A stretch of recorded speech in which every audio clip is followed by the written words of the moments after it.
Sa panahon ngayon, hindi biro ang maging ina. Mula sa pag-aalaga sa mga anak, pagtatrabaho, hanggang sa pagharap sa pressure ng social media at modern parenting.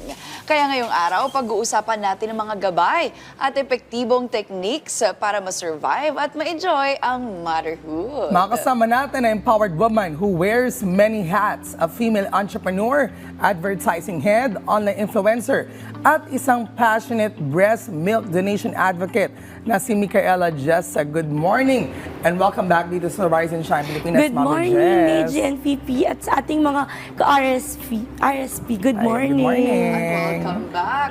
So, Mami Jess, ikaw ay isang mama influencer. Pwede mo ba kaming, at yan, naalala ko na about sa breast milk donation, ayun ang pinag-usapan natin na last time, no? Paano mo naman nababalanse yung iyong career at being a mom? Kasi alam mo ngayon, ang dami ng mga mom guilt kung tawagin, Yes. diba? Opo, paano Yes. nyo ba nababalanse yun? Being a mom is sobrang hirap na nun, plus working mom pa at pagiging content creator. Pero of course, yung mom guilt nung una naramdaman ko din yan. Pero later on, along the way, na-realize ko na ang ibig sabihin pala ng mom guilt ay ganun ko kamahal ang aking anak. And I want them, or gusto ko, or sa ating mga ka-RSP na mommies, na isipin lang natin na habang tayo nire-reach natin yung dreams natin, yung mga anak po natin, nakikita nila yon na kung paano si mommy nag-reach ng stars, na ganun din sila lalaki, na kahit anong pangarap nila, hindi nag-i-stop. Ayun, ma-inspire tayo bilang anak sa ating mga ina. Well, ano-ano ang mga tried and tested techniques mo para sa mga nanay, syempre, na pinagsasabay yung career at yung pagiging mommy. Syempre, alam natin, we have to manage our stress, Yes. yung pagod natin. Time You have simple- management. Oo. Time management. Oo. Siyempre, meron ako dyan 3 secret, Fifi and Meiji. First, sa ating mga mommies is time management. Sobrang importante yan. Ako sa akin, alam ko pag time para sa baby ko, may time ako for partner sa hobby ko, may time ako to do work. And number 2 is, Ang dami mo namang time, ba't di ka na maging orasan? yes. Perfect. Management. Yes. Oo. Number 2 is, I always find joy sa Ayun. lahat ng ginagawa ko. Dapat nandun kasi yung inspired ako. Number 2 is, passionate ako. Yun. And dapat nandun yung love ko. Hinahanap ko sa motherhood.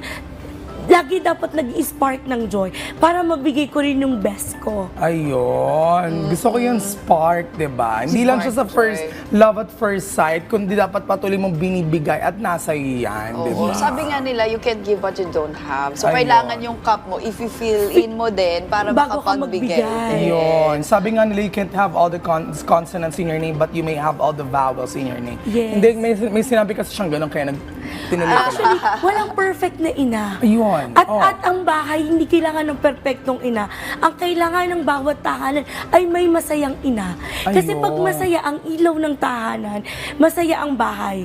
Malinis ang bahay, ang mga anak na aalagaan, Oo. masaya ang asawa, Hindi magharap masarap ng iba. ang pagkain. Oo. Kaya yung mga asawa, huwag magbibigay ng problema sa mga ina. Tama. Yan. Totoo. Ikaw binibigyan ka ba ng problema Ay, ng asawa? hindi. Dapat Masaya. lang. Sabihin mo sa akin pag may Masaya. ginawa sa'yo. Masayang Gagawin ko. masaya. Masaya, naniniwala din po ko dyan, no, na kailangan masaya ang mami para buong bahay ay masaya. Yes. So, ano pa po yung mga techniques nyo din na ginagawa as a mom? At first time mom kayo, Yes, hindi I'm ba? a first-time mom. Yes. Siguro yung pinakamabibigay kong techniques, yun. One is, binibigyan mo ng time yung sarili mo. Okay. It's so important kasi pag mom ka, buong energy mo sa bata, sa bahay. May me time din Dapat dapat. may me time ka. 2 Oo. hours sa isang linggo, mag-coffee ka, Oo. mag-work ka, mag-shopping ka. Sobrang laking importante. No? Number 2 is, date.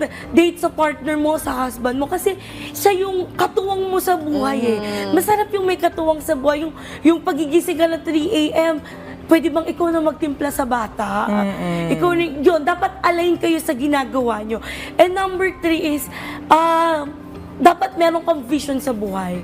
Yun, always find joy sa ginagawa mo, passionate ka, do it with love Ayun. and care. Dapat. We've mentioned kanina yung mom guilt. Kasi many mommies talagang gusto mag full-time na because of the investment and attachment na kanilang nabigay sa kanilang mga anak. But on the other hand, for those who would like to push through with their career as well, siguro on an in-depth discussion about this, paano natin ipoproseso yung pagkawala ng mom guilt at ipagsabanay at yung pagiging isang nagtatrabaho? Oo, mahirap yun, Fifi. Sa totoo lang, ako nung una, workaholic ako tao bago ako magbuntis. Okay. I'm super workaholic. Pero I realized na hindi dapat umiikot yung mundo ko ng focus lang. Okay. Meron akong pag-aalaga sa bahay, meron akong trabaho, nagko-content ako. But I know my priorities. At ang priority ko sa buhay ay ang pamilya namin, ang anak ko. Always present ako dyan. Yung mom guilt, ang ibig sabihin kasi nun, ganun mo kamahal yung anak mo. At ganun mo kamahal ang bahay.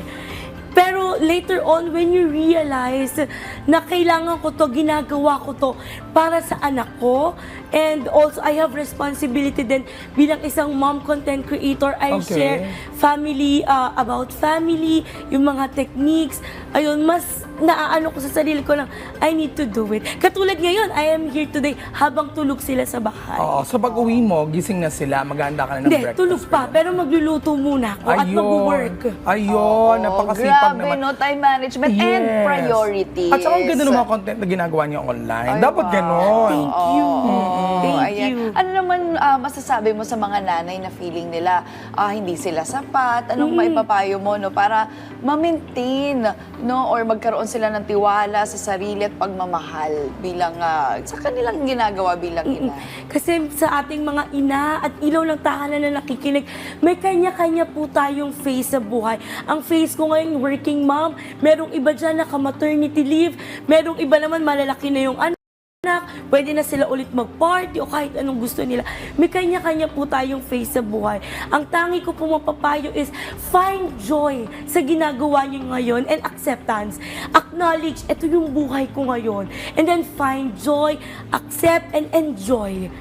Yun, dadating din po ang time na para sa sarili mo naman, kung anong ginagawa mo, dadating din yung time na ikaw naman yung magsashine. Just trust the process and enjoy. Yun talaga, enjoy is the key. Paano mo Mami, enjoy? Lagi kong hinahanap kung ano yung joy. Katulad ngayon, nandito ako, I find joy na makausap kayong dalawa.